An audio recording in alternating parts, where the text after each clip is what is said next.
My name is Joanna Frell, and I am 31 years old. I am standing at gate B17 inside McGee Tyson Airport in Knoxville, Tennessee. It is 5:14 in the morning. My grandmother, Hazel, is beside me, both hands wrapped around the handle of a leather suitcase that belonged to my grandfather. 11 members of my family are scattered around us, checking boarding passes, adjusting carry-ons, scrolling phones. My dad turns to my grandmother. He does not lower his voice. "Mom, I forgot to book your ticket, just go home." 11 people hear it. The gate agent behind the counter hears it. An elderly couple waiting in line turns to look. My grandmother opens her plastic boarding pass holder. There is nothing inside except a printed itinerary with no confirmation number. She closes it. She does not cry. What my father did not know, what none of them knew, was that those 3 weeks would cost him everything he had taken. Not because I planned revenge, because silence has a way of making the truth very loud. My grandmother taught 3rd grade at Mville Elementary for 34 years. She retired at 65 after raising 2 children alone when my grandfather Earl died of lung cancer. She never remarried. She said Earl was the only man stubborn enough to love her properly. Hazel still lives in the same 3-bedroom ranch house Earl bought in 1981, 45 minutes south of Knoxville. She irons napkins, sends handwritten thank you cards, wraps birthday presents in newspaper because she thinks wrapping paper is wasteful. For 22 years, she saved every spare dollar she could, but lately things had changed. The porch railing was loose. The gutters sagged. The kitchen faucet dripped into a bowl overnight. Her thermostat stayed at 62 degrees even in December. She wore the same 3 sweaters over and over. When I asked my father about it once, he shrugged. "Mom's fine. She just doesn't like spending money." I believed him. At Thanksgiving, my dad stood at the head of the table with a glass raised in his hand. "I've got something special planned," he announced. 3 weeks in Europe. Rome, Florence, Paris, London, the whole family together. Everyone exploded with excitement. Phones came out. People started talking over each other. My grandmother sat quietly at the end of the table, eyes shining. "I've never left this country," she whispered. "Your grandfather always said we'd see Paris someday." Dad explained the costs. About $65,000 total for everyone. "Mom, your share would be around $30,000 from retirement savings if you want to come." Hazel didn't hesitate. "I'm 74 years old," she said. "If not now, when?" She wrote the check that weekend, $30,000. The same week, she pulled Earl's old leather suitcase from the hallway closet. Brown leather, cracked along one seam, patched with duct tape from a Gatlinburg trip in 1994. She packed weeks early. Passport folded carefully beside church blouses and sweaters. Every time I visited, she mentioned Paris. "The Eiffel Tower lights up at night," she told me once. Earl used to say it looked like it was breathing. Then came airport morning. 5 a.m. cold concrete parking garage, coffee cups steaming in everyone's hands. We reached the airline counter. Boarding passes printed one by one. Richard Frell, Brenda Frell, Diane Mitchell, Greg Mitchell. My name, then Hazel Frell. The gate agent typed, paused, typed again. "I'm sorry," she said carefully. "I don't see a reservation under that name." Hazel opened the boarding pass holder. Empty. Dad barely glanced at her. "Mom, I must have forgotten to book yours. I'm sorry, just go home. We'll FaceTime you from Rome." He said it casually, like cancelling lunch. Nobody stopped him. Not Diane, not Brenda, not anyone. The elderly woman behind us looked at Hazel with an expression I still remember. Recognition, like she had seen this kind of cruelty before. My grandmother closed the plastic holder and slid it back into her purse. Her hands trembled. Her face did not. I looked down at my own boarding pass, then I tore it in half. My father spun around. "Joanna, what are you doing?" "I'm going home with Grandma." Diane rolled her eyes. "Don't be dramatic." Brenda adjusted her scarf. "Your grandmother wouldn't enjoy Europe anyway," she muttered. "She can barely walk." That sentence hit harder than my father's. His cruelty felt deliberate. Hers felt effortless. I picked up Earl's suitcase. It was heavier than it should have been. Hazel had packed everything. 3 weeks of clothes, her Bible, reading glasses, a small bag of butterscotch candies. Nobody followed us as we walked out of the terminal. Nobody called after us. The automatic doors shut behind us, and the December air felt sharper than before. In the car, Hazel finally spoke. "You didn't have to do that, baby." "Yes," I said quietly. "I did." We drove home in silence. That night, I stayed in her guest room. The furnace rattled every 20 minutes. I stared at the ceiling, counting everything my father had done. And everything I was starting to suspect. The next morning, Hazel stood at the stove making eggs in a heavy cast-iron skillet. "Your grandpa bought this at a flea market in 1973, she said softly. "Still cooks better than anything." I sat at the kitchen table and noticed things I should have noticed years ago. The nearly empty refrigerator. Generic medication bottles lined neatly beside the sink. The thermostat still set at 62, and something else. No mail, no bank statements, no insurance paperwork, no retirement account summaries. Nothing. After breakfast, I checked the basket beneath the mail slot, stuffed with catalogs, coupons, old lawn care flyers, but not a single financial document. That afternoon, I spoke with Loretta Sims, the widow next door who had known Hazel for 19 years. She lowered her voice before speaking. "Your daddy comes by every other Tuesday," she said, "takes the mail straight from the box before Hazel even wakes up." I felt something tighten in my chest. "He doesn't go inside." Loretta shook her head. 5 minutes, in and out. I didn't want to interfere, but something hasn't felt right for a long time. That night, I called Hazel's bank. The woman on the phone sounded apologetic. "I'm sorry, ma'am, you are not an authorized party on this account." "Who is?" There was a pause. "Richard Frell." I slowly lowered the phone. Then I opened the filing cabinet in the spare bedroom. Behind old Christmas cards and copies of my grandfather's obituary, I found a notarized document dated 5 years earlier. Durable power of attorney, full financial control granted to Richard Allen Frell. Hazel stood quietly in the doorway while I read it. "He said it was just in case something happened to me," she whispered. I looked up at her. "Grandma, do you know how much money is actually in your accounts?" She hesitated, then slowly shook her head. "Richard handles all that." And in that moment, sitting in that quiet little house with the furnace rattling in the hallway and Earl's cast-iron skillet cooling on the stove, I realized my grandmother had trusted the wrong person for a very long time. And I was about to find out exactly how much that trust had cost her. The next morning, I called my supervisor at the hospital and requested a week of paid leave. She didn't ask questions. "Take whatever you need," she said. I started with Social Security. After 41 minutes on hold, a clerk confirmed Hazel's direct deposit had been rerouted twice in the last 3 years, first into a joint account, then into another account Hazel had never heard of. "I can't disclose details without authorization," the clerk explained. Richard had authorization. Hazel did not. That sentence alone made me sick. I looked at my grandmother sitting at the kitchen table in her navy sweater, carefully folding grocery coupons she probably didn't even need. "Grandma," I asked gently, "will you go to the bank with me?" She hesitated. Richard said online banking was easier. "It's your money," I said quietly. "You deserve to see it." After lunch, she disappeared into her room. A few minutes later, she came back wearing her navy church coat. "Let's go." Emville Community Bank sat beside an old hardware store 7 minutes from her house. The branch manager, Tina, recognized Hazel immediately. "Mrs. Frell," she smiled warmly. "Good to see you."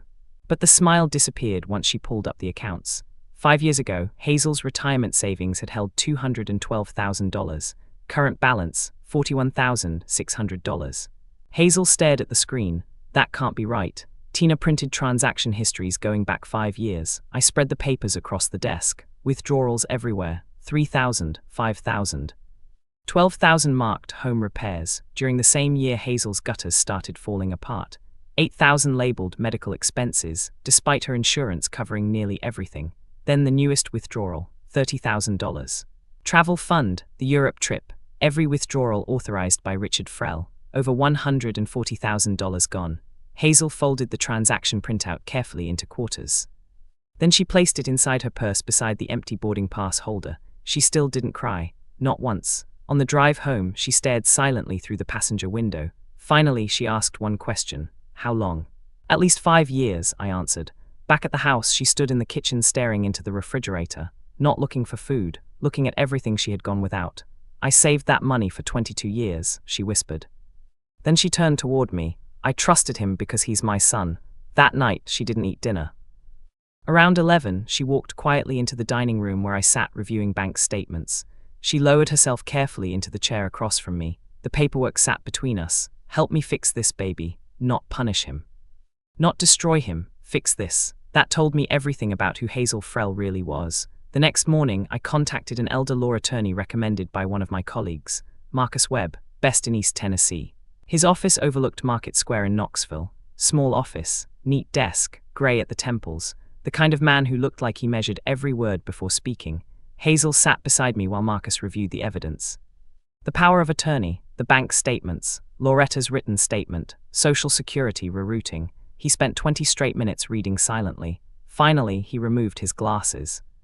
"Mrs. Frell," he said calmly, "this is textbook elder financial exploitation." He outlined our options: emergency revocation of power of attorney, freezing the accounts, civil recovery, adult protective services, potential criminal referral. Hazel folded her hands in her lap. I don't want my son in prison. Marcus nodded. Understood, but we do need to stop him. Then Marcus asked one final question. Do you know who the beneficiary is on your life insurance policy? Hazel blinked. No. Marcus checked the file, then his expression hardened. It was changed 18 months ago. He turned the screen toward us. Sole beneficiary. Richard Allen Frell. Hazel looked at the screen for a long moment. Still no tears, just silence. On day 9, Marcus filed the emergency petition.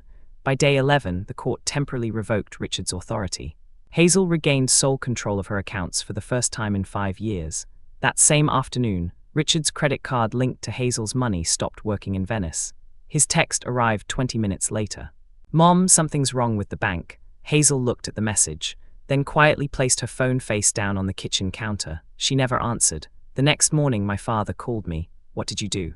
I stood at the kitchen sink watching Loretta water her porch plants. Do about what? My card got declined. The bank says my authorization was suspended.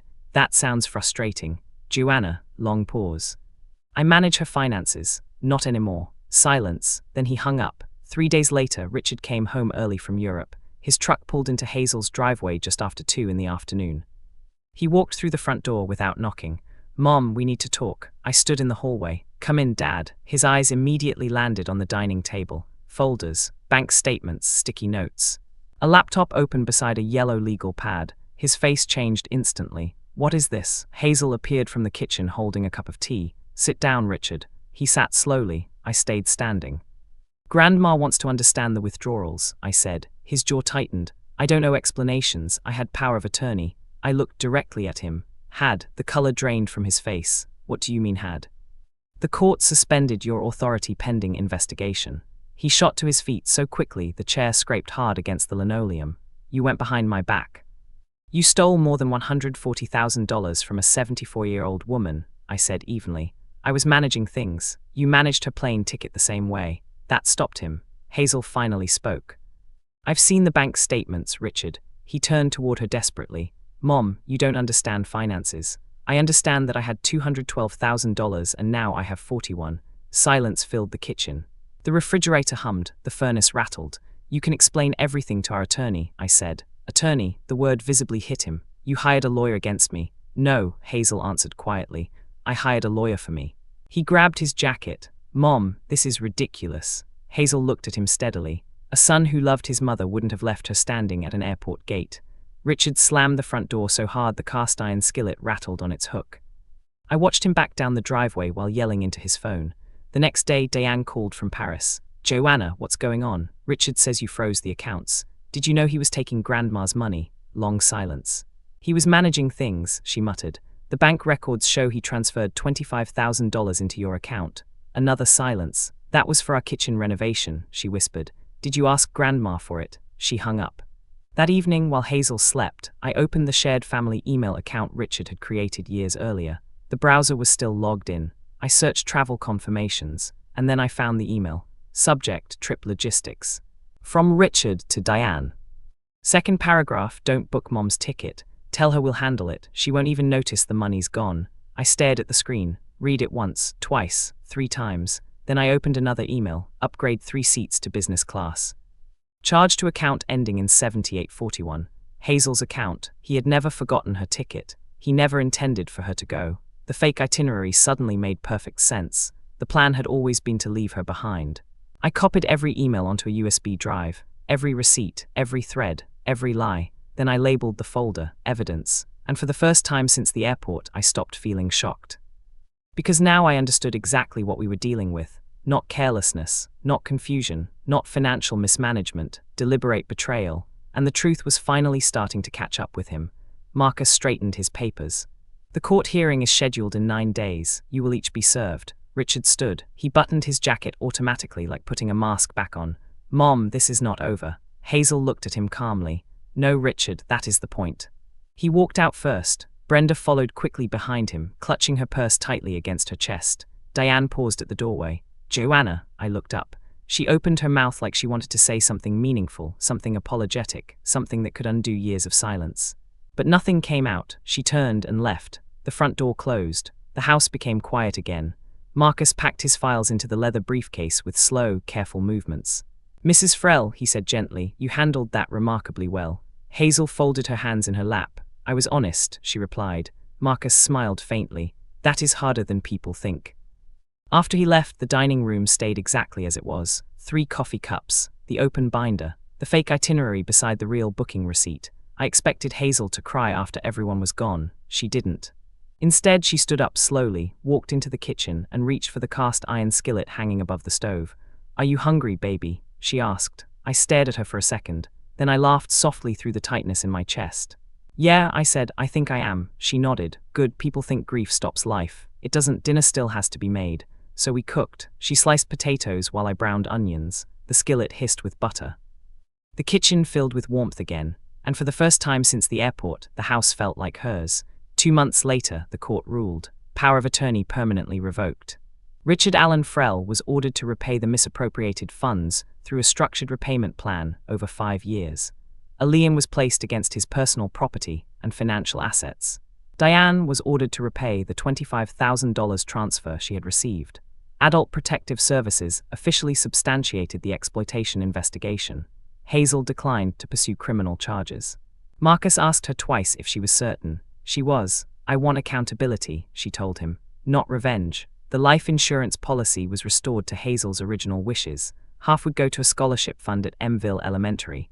The other half would go to me. When Marcus read the updated designation aloud, Hazel smiled quietly. "Earl would like that," she said. Richard sold his fishing boat. He sold a timeshare in Pigeon Forge. He and Brenda moved into a smaller house outside Knoxville. He has not spoken to me since the hearing. I do not expect him to. Diane mailed a cashier's check for the full amount. No note, no apology, no return call, just the check. Hazel's house slowly changed after that. The loose porch railing was repaired. The gutters were replaced. The dripping kitchen faucet finally stopped. The thermostat stayed at 72 even in January. The refrigerator filled back up. Milk, eggs, butter, the expensive cheese Hazel always used to put back at the grocery store. Loretta started coming over every Sunday with casseroles and gossip from church. "You look 10 years younger," she told Hazel once. Hazel smiled. Turns out betrayal is exhausting. Every Friday, she started going back to Cracker Barrel with her church friends. The first week she went back, Loretta sent me a picture. Hazel sitting in a booth near the window. Coffee cup in one hand, laughing, actually laughing. I saved the photo, I still have it. I drive to Mville every Saturday now, 45 minutes each way. I never mind the drive. Sometimes we cook. Sometimes we watch old black and white movies. Sometimes we sit on the porch and talk about Earl. And sometimes we say almost nothing at all. One afternoon in April, I opened the hallway closet looking for extra blankets. Earl's old leather suitcase was sitting on the top shelf. The same brown suitcase, the same cracked seam. The same faded duct tape from Gatlinburg, only this time there were airline tags attached to the handle. Hazel walked up behind me. "Don't peek," she said. I looked at her. She smiled. Inside the suitcase were 2 plane tickets. Paris. October, just the 2 of us. "I want to see the Eiffel Tower at night," she told me softly. "Your grandpa always said it looks like it's breathing." I looked at the tickets for a long moment, then I hugged her, really hugged her. Not carefully, not politely. The kind of hug that says, "You stayed, you mattered, you survived this." People still ask me if what I did was brave. I always tell them the same thing. Leaving would have been easier. Staying was simply what was right. And maybe that is the real lesson in all of this. Not the lawsuit, not the money, not the courtroom. The lesson is this: when someone you love is standing alone at gate B17 with an empty boarding pass holder and everyone else keeps walking, be the person who stays. Because silence protects people like Richard, but one person telling the truth, one person refusing to look away, that changes everything.